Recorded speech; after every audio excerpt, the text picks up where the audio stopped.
Number 1. Why is Iran occupying Syria and Lebanon? And why is the world quiet about this Islamist army takeover of Syria and Lebanon? Number 2.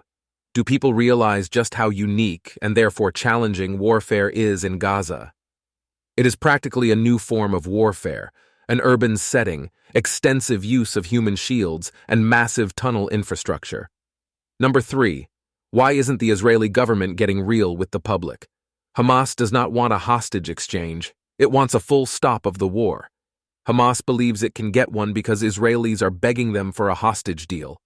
Number 4. Doesn't it seem strange that a children's puzzle showing a cartoon Muslim world attacking the Jewish state was found in Gaza? The IDF has also found Protocols of the Elders of Zion, Hitler's Mein Kampf, and other timeless hateful publications translated into Arabic and updated with new additions. Number 5. Why is the UN encouraging the establishment of a terrorist state set on the elimination of another UN state? What does that Palestinian look like?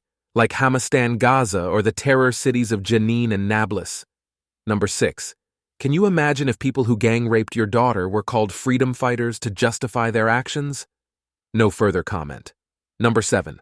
Why does the Qatari government spend uncountable billions of dollars promoting and even funding the Muslim Brotherhood, Hamas, and other terrorist groups?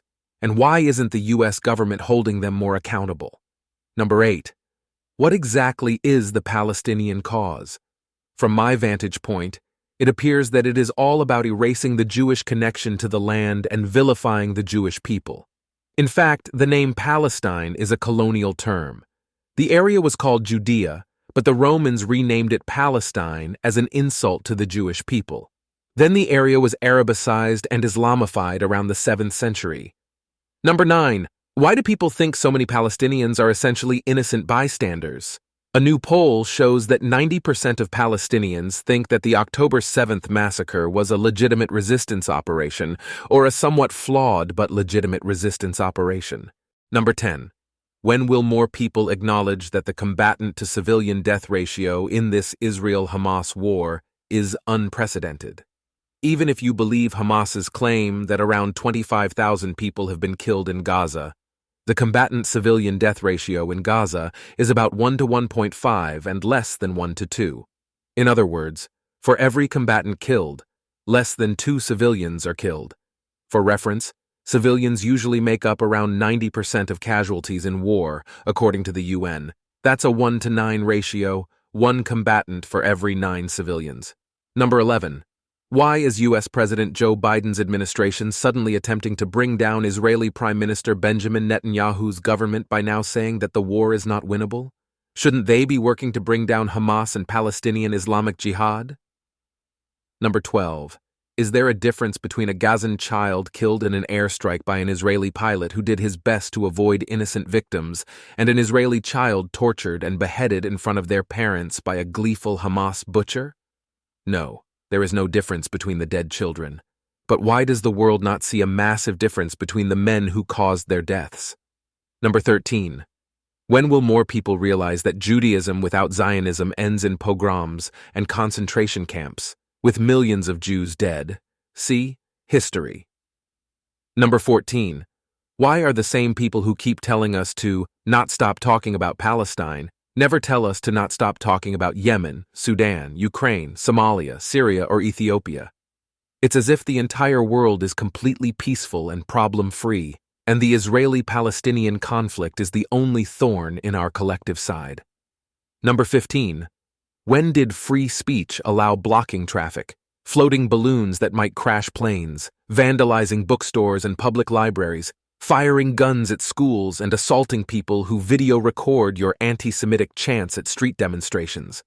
And why does it seem like so many police forces are scared to do their job?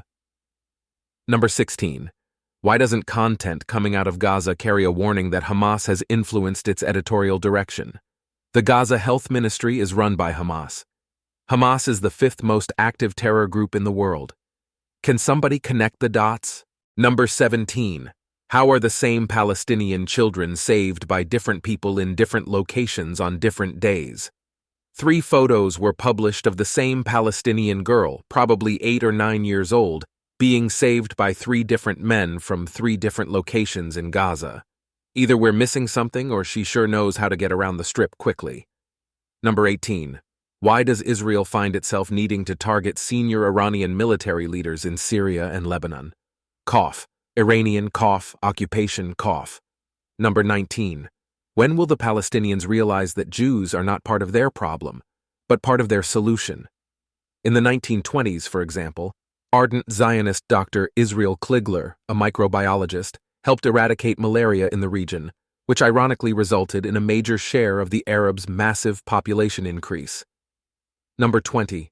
Why is the Iranian Ayatollah chairing the UN Conference on Disarmament this year? And why did he chair UN Human Rights Council Forum in 2023? Number 21. When did John Cusack become such a foul Jew hater? I actually thought he was a good actor. Number 22.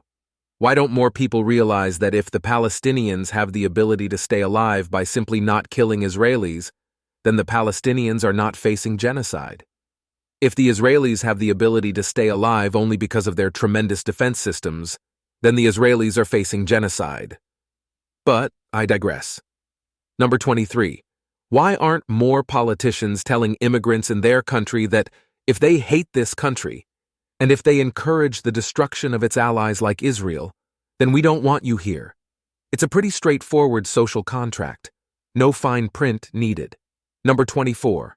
This week, the Islamic Republic of Iran executed Mohammed Gobadlu for standing up for women's rights. Last week, they executed another man. Next week, they are executing 2 more. Where are all the blue-haired feminists, and why are they so quiet? Crickets. Number 25. When will people realize that the organizations Jewish Voice for Peace, if not now, and Plus 972 magazine are distortions of Jewish reality? These organizations have manipulated people into thinking they speak for the Jewish people. It is appalling. Number 26. Imagine if after 9/11, a kebab shop called 9/11 opened. Then why did one called October 7th just open in Amman, Jordan? True story. Number 27. Why don't more Jews understand that they can have an outspoken opinion about the Israel-Hamas war, precisely because of, not in spite of, the existence of a strong Jewish state? A world with a Jewish state makes the Jewish people stronger. A world without a Jewish state makes the Jewish people weaker. Case closed. Number 28. Why is President Biden's administration not putting more pressure on Qatar, an American ally, to put more pressure on Hamas, a Qatari ally, to release all the remaining hostages? Has America lost its leverage? Number 29. How is it that liberal and peace-loving people, who would normally be appalled by terrorism, have this complete hatred of Israel, matched only by their profuse support for the Palestinian cause, which actively uses the most barbaric and horrific forms of terrorism ever seen in the world? How do you say hypocrisy in the woke dialect? And lastly, number 30. Can someone please tell the head of the UN to shut the hell up? Asking for a friend, of course.